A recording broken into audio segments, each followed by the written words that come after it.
extremism, polarization, hate speech, trolling, mental health, privacy, and I have done. So these conversations, for me, are an effort to do better. I own what I've done, and I now... Prince William just roasted Oprah Winfrey after she tried to score an exclusive interview with Princess Catherine. He slammed her for the damage caused by Meghan and Harry's interview that pulled over millions of US viewers. William called out her toxic interview style that humiliates people and risks the royal image. So, let's break it down step by step, because this whole drama reveals more about loyalty, truth, and the high stakes of public life than any headline ever could. So let's rewind to March 2021, when the world tuned in for Meghan and Harry's explosive Oprah interview that pulled over 17 million US viewers and shook the monarchy to its core. But wait, it gets even messier. That so-called no-holds-barred interview reshaped the royal narrative in ways no one could have predicted. Meghan Markle sat across from Oprah with those big dramatic pauses, telling the world that members of the royal family had concerns about Archie's skin color. Cue the chaos. And it didn't take long for William to clap back in public, telling reporters during a school visit, "We are very much not a racist family." For the first time in history, a senior royal had to defend his entire family's character outside a random classroom.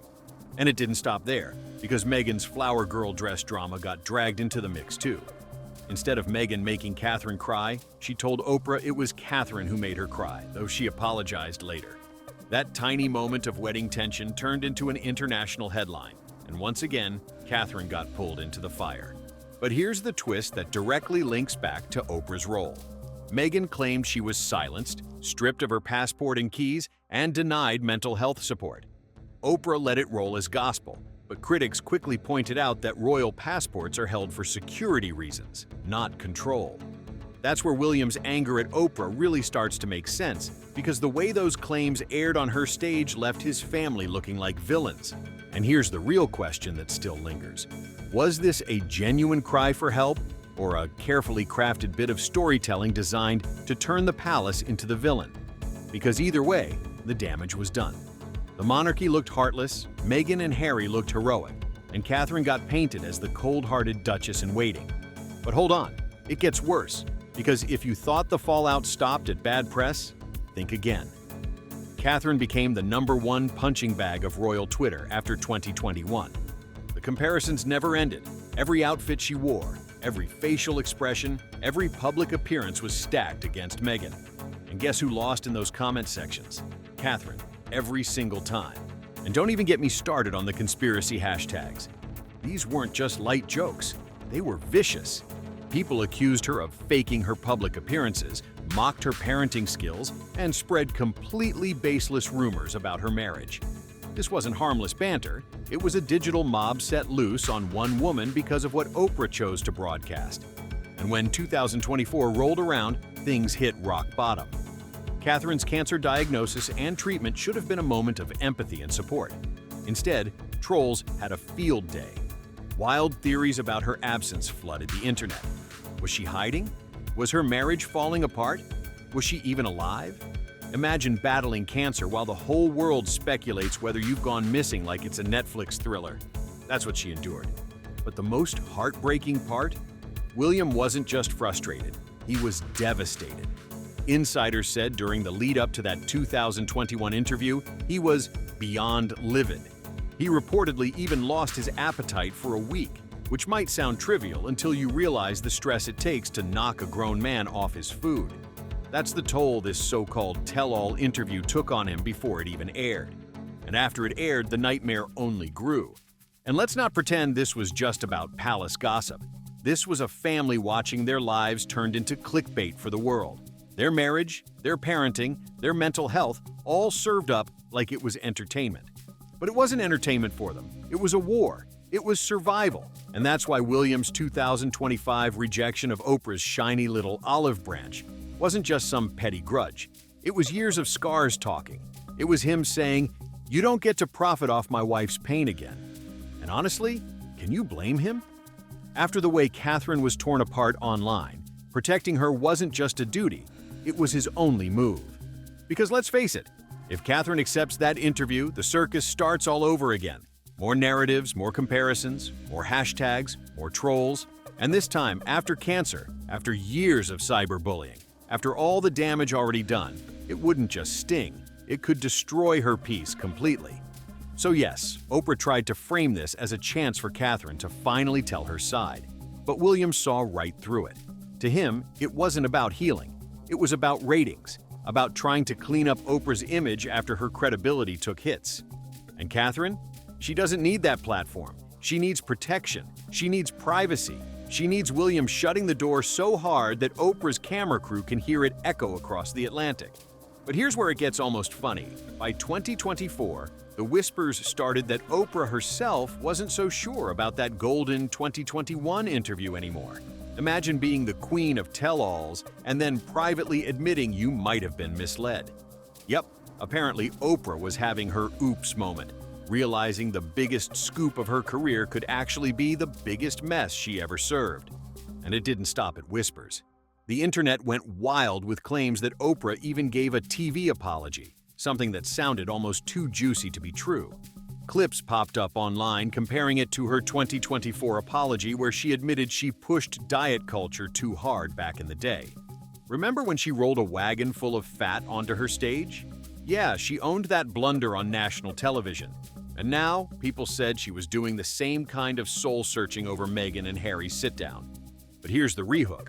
Oprah's empire was literally built on intimate confessions, the kind of raw, emotional storytelling that people trusted for decades. But if the high-profile claims she helped blast across the globe don't hold up, what happens then? Her credibility takes the hit, not the palaces. And for someone who's made billions on trust, losing it is like pulling the rug out from under her entire career. And the kicker?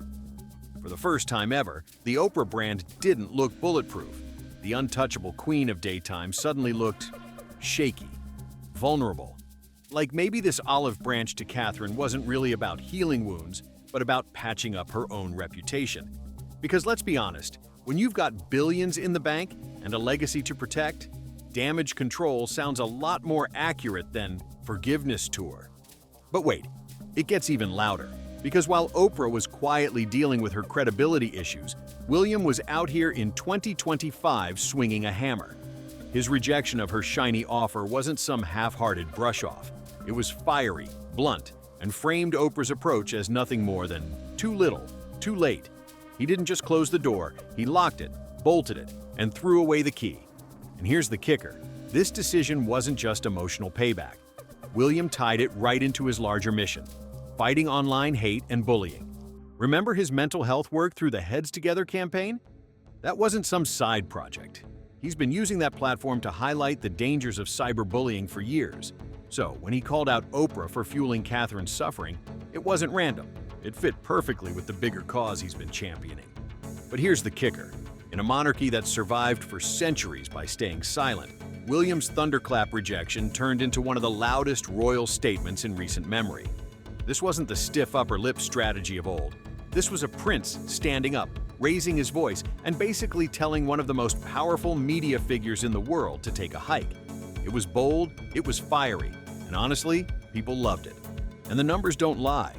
Polls showed that about 70% of British people admired William and Catherine's resilience after everything they've been through. 70%.